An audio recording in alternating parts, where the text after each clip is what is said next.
সুপ্রিয় দর্শক, আসসালামু আলাইকুম। স্বাগত জানাচ্ছি ডায়নামিক পিপলের আজকের আয়োজনে। পৃথিবীর সবচেয়ে অত্যাধুনিক অস্ত্রশস্ত্র নিয়ে আমেরিকা আর তার নিষ্ঠুরতম ইসরায়েলের যৌথ হামলা।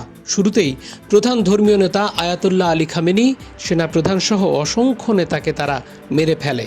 এরপরই তারা মনে করেছিল এবার বুঝি ইরান আর দাঁড়াতেই পারবে না। কিন্তু সব জল্পনা কল্পনার অবসান ঘটিয়ে নতি স্বীকার না করে ইরান শেষ পর্যন্ত যেভাবে লড়াই চালিয়ে গেছে, এটি আমেরিকা ইসরায়েলের বড় পরাজয়।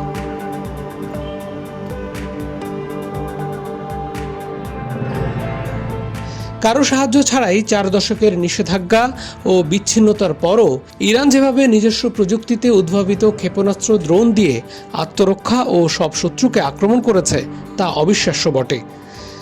আমেরিকার মাল্টিবিলিয়ন রাডার সিস্টেম উপসাগরীয় অঞ্চলে প্রায় শেষ হতে চলেছে।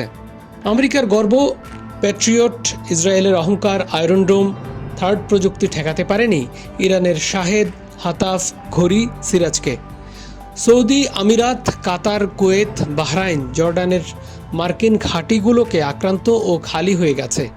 এই দেশগুলোর রাজতন্ত্র রক্ষার দায়িত্ব নেওয়ার বিনিময়ে পেট্রোডলার টিকিয়ে রাখা আমেরিকা ইরানের শত্রু প্রতিবেশীদের প্রতিশ্রুত নিরাপত্তা দূরে থাক, সামান্যতম রক্ষা করতে পারেনি।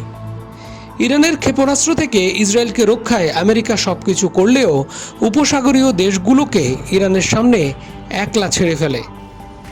অথচ এসব দেশ হামলার শিকারী হয়েছে তাদের প্রভু আমেরিকাকে ঘাঁটি করতে দিয়ে। আমেরিকার গর্ব তো মরুভূমির বালিতে মিশে গেছে। সৌদি, কাতার ও বাহরাইনেও তাই। ইসরায়েলের পক্ষ নিয়ে ইরানের বিরোধিতা করলেও নেতানিয়াহু তাদের রক্ষায় কিছুই করেনি। ইসরায়েলও তাদের পোষ্য আমেরিকার এই যুদ্ধে ব্যাপক ও নজিরবিহীন ক্ষয়ক্ষতি হয়েছে। রাডার না থাকায় অন্ধ হয়ে গেছে। আকাশ প্রতিরক্ষা ব্যবস্থা গোল্লায় নামায় হাইফা, তেল আবিব সহ ইসরায়েলের কোনো শহর ও মার্কিন ঘাঁটি আর নিরাপদ ছিল না।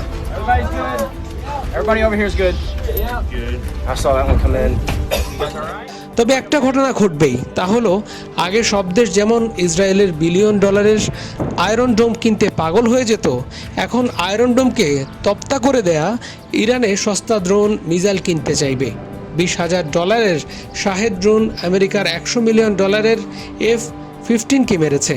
সেটার পাইলট উদ্ধারে এসে আমেরিকা 2টা C-130 বিমানসহ 12টা যুদ্ধবিমান ধ্বংস করেছে বলে ইরান দাবি করছে, যেগুলোর দাম বিলিয়ন ডলার।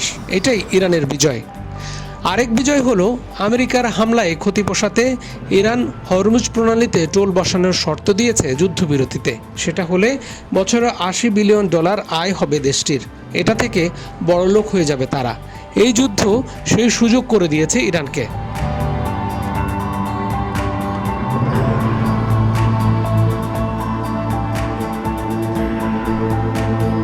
হরমুজ প্রণালী খুলে যাওয়া স্বস্তির খবর, বিশেষ করে বাংলাদেশের জন্য। কারণ দুনিয়ার সব দেশের মধ্যে সবার আগে বাংলাদেশের জ্বালানি তেলের মজুদ শেষ হওয়ার আশঙ্কা ছিল।